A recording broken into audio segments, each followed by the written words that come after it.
In this quick guide, I will show you how to change your Roblox account location so your settings match your current country. First, launch your Roblox app, navigate to the More page, click on the option Settings, click on the option Account Info. Once you're over here, scrolling down, you're gonna find the option Location. In this page, you will be able to find out your location, but you won't be able to change it. So what you have to do is close this, launch your preferred browser, and type in Roblox support form. Navigate to this one website, contact us, roblox.com. Click on this option, support form. Now you will need to fill this. Type in your date of birth and click on continue. You will be directed to this page. Now you will need to fill all these details.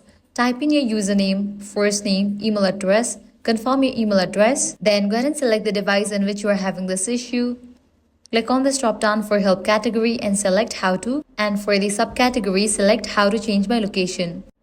And in the description, you will need to type in, I want to change my location. Also mention the location that you want to set for your Roblox. And once you fill out all these details, click on continue.